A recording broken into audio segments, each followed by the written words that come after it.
Good morning. In my last class, I told you that gases have certain properties which are different from liquids and solids. Today, I will be teaching you certain laws which govern these properties.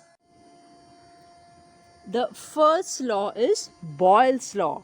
According to Boyle's law, at constant temperature, the pressure of a fixed amount of a gas varies inversely with the volume, or P proportional to 1 by V at constant T and N, or PV is a constant where that constant is given a symbol K, and this K depends upon the amount of the gas and temperature. At constant temperature, product of pressure and volume of a fixed amount of a gas is a constant. Thus, for a fixed amount of a gas at constant temperature T occupying volume V1 at pressure P1 undergoes expansion so that the new volume becomes V2 and the pressure becomes P2. Then, according to Boyle's law, P1V1 will be equal to P2V2, which will be equal to a constant. Thus, there are two ways of graphically representing Boyle's law. The first graph is at different temperatures. The value for each K, the value of K for each curve is different because for a given mass of a gas, it varies only with the temperature. Each curve corresponds to a different constant temperature and is known as an isotherm.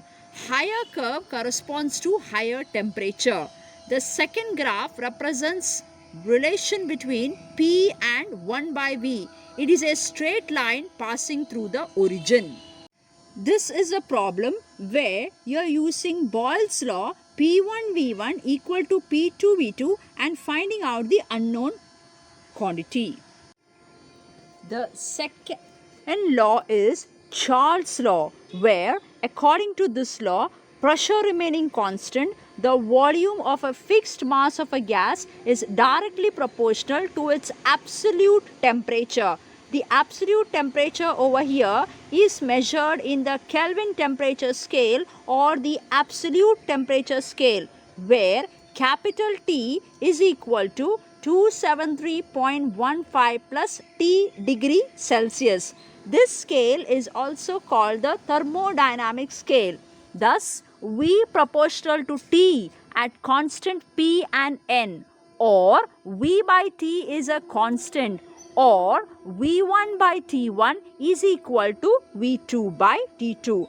Once again, the value of the constant is determined by the pressure of the gas, its amount, and the unit in which the volume V is expressed.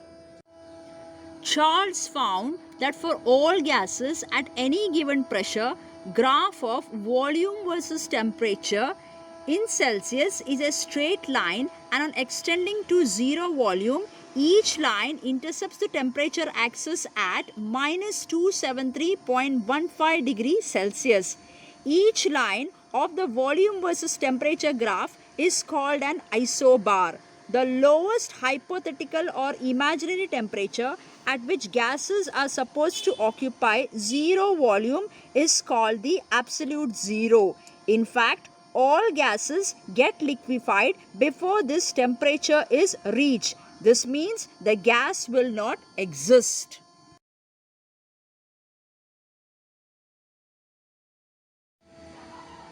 On a hot summer day, the tires of automobile suddenly burst if the pressure is not adjusted properly.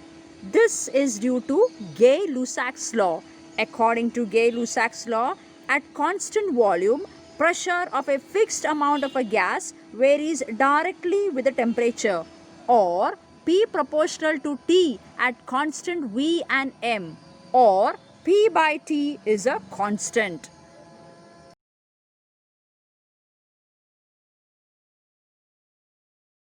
Last law, Avogadro's law. It states that equal volumes of all gases under the same condition of temperature and pressure contain equal number of molecules. You are already familiar with this law when you studied laws of chemical combination. Thus, V proportional to N at constant P and T, or V by N is a constant. This constant is called Avogadro's constant.